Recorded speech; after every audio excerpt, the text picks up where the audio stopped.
கர்த்தர் நல்லவர், அவர் கிருபை என்றும் உள்ளது. ஆண்டவராகிய இயேசு கிறிஸ்துவின் நாமத்தினாலே உங்கள் ஒவ்வொருவருக்கும் அன்பின் புத்தாண்டு வாழ்த்துக்கள். இந்த 2026ஆம் ஆண்டு உங்களுக்கு ஆசீர்வாதமான ஆண்டாக இருப்பதாக, இது ஒரு மகிமையின் ஆண்டாக இருப்பதாக, சமாதானத்தின் ஆண்டாக இருப்பதாக.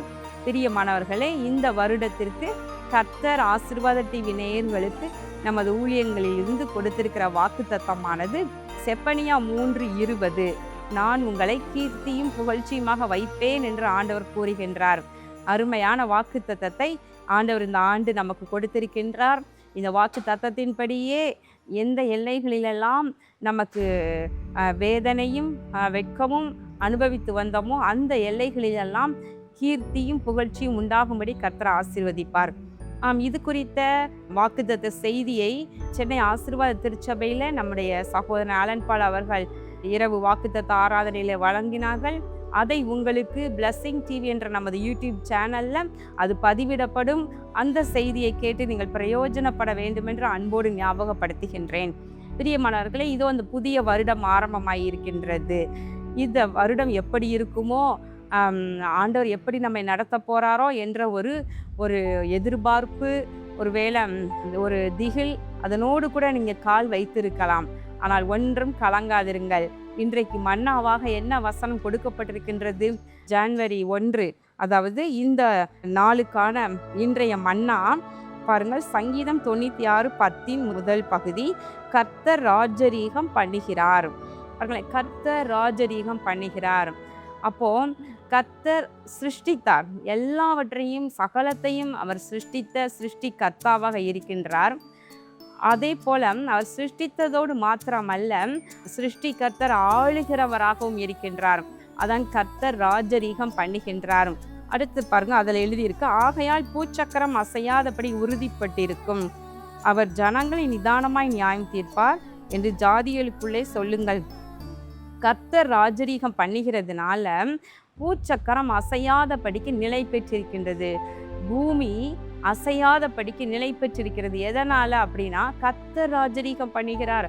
இந்த பூமியில எத்தனையோ யுத்தங்கள் வருது, எத்தனையோ வன்முறைகள், இயற்கை கூட சில நேரம் சீறுகின்றது, சுனாமி இல்லையா, அப்புறம் பூமி அதிர்ச்சி, இப்படிப்பட்டவைகள்லாம் அப்பப்போ பூமியில் ஒரு பெரிய ஒரு கலக்கத்தையும் ஒரு பாதிப்பையும் உண்டு பண்ணினா கூட ஒன்று நல்லா புரியணும் நமக்கு, இந்த பூமி நிலை மாறாதபடிக்கு அதன் ஆதாரங்களின் மேலே கர்த்தர் சிருஷ்டித்திருக்கின்றார்.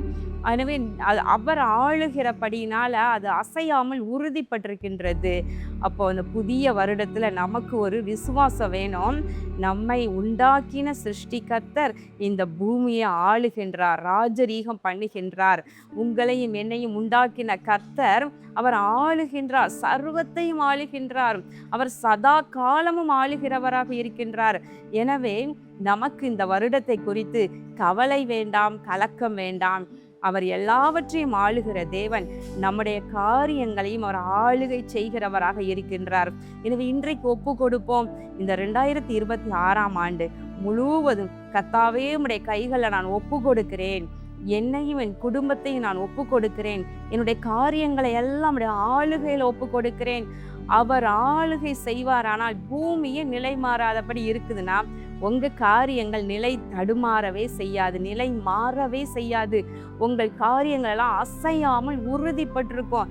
இந்த ஆண்டில் உங்களுடைய காரியங்கள் எல்லாம் அசையாமல் உறுதிப்பட்டிருக்க.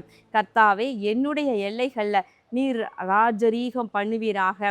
சங்கீதத்தில் எழுதப்பட்டிருக்கிறது, கர்த்தர் வானத்திலும் பூமியிலும் சமுத்திரங்களின் ஆழங்களிலும் தமக்கு சித்தமானவைகளை செய்கிறார் என்று பார்க்கின்றோம்.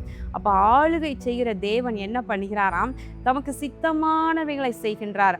அப்போ அவருடைய ஆளுகைக்கு நம்ம விட்டு கொடுத்து, தேவனுடைய சித்தத்திற்கு ஒப்பு கொடுத்து, நம்ம அமைதியாக அவருடைய கரத்திற்குள்ளாக அடங்கி இருப்போமானால் நம்முடைய எல்லைகளில் பதஷ்டம் இல்லை, நம்முடைய எல்லைகளில் வேண்டாத அசைவு இல்லை. இது அசைக்கப்படாதபடிக்கு அழகாய் உறுதியாய் நிலைப்பட்டிருக்கும் கர்த்தர் நம்மை ஆளுவார் என்றால் நம்முடைய காரியங்களை எல்லாம் பொருட்படுத்திக் கொள்வார். கண்களை மூடி ஜெபம் பண்ணுவோமா? எங்கள் அன்புள்ள பரலோக பிதாவே, இதோ இந்த நாளிலும் இந்த புதிய ஆண்டின் முதல் நாளிலே நாங்கள் உம்மை நோக்கி பார்க்கிறோம் ராஜா. கர்த்தாவே, இந்த புதிய ஆண்டு, இந்த 2026ஆம் ஆண்டு ஒவ்வொருவருக்கும் ஆசீர்வாதமான ஆண்டாக இருப்பதாக. ஆண்டவரை, கடந்த ஆண்டு கடந்து வந்த பாதைகள், கண்ணீர், ஆண்டவரே, இவர்களுடைய வாழ்க்கையில் அது போல குறுக்கிடுதல் இராதபடிக்கு கர்த்தர் ராஜரீகம் பண்ணுகிறார் என்று பார்க்கின்றோம். கர்த்தர் பூமியை ஆளுகின்றார், அண்ட சராசரத்தை ஆளுகின்றார். ஆண்டவர், இப்பொழுது தேவ பிள்ளைகளுடைய எல்லைகளையும் நீர் ஆளுவீராக. இந்த புதிய ஆண்டிலே இந்த பிள்ளைகளுடைய குடும்பங்கள் எல்லாம் ஸ்திரப்பட்டிருப்பதாக, ஆசீர்வதிக்கப்பட்டிருப்பதாக, தேவைகளை சந்தித்து நடத்துவீராக. சமாதானமும் சௌக்கியமும் ஒவ்வொரு குடும்பத்திலும் பெருகுவதாக என்று ஜெபிக்கிறேன். இந்த ஜெபத்தை ஆண்டவராகிய இயேசு கிறிஸ்துவின் நாமத்தினால ஏறெடுக்கின்றேன் நல்ல பிதாவே. ஆமேன், ஆமேன். பிரியமானவர்களை, மீண்டும் ஒரு முறை உங்களை வாழ்த்துகிறேன். ஆண்டவராகிய இயேசு கிறிஸ்துவின் நாமத்தினாலே அன்பின் புத்தாண்டு வாழ்த்துக்கள். கர்த்தர் உங்களை ஆசீர்வதிப்பாராக. ஆமேன்.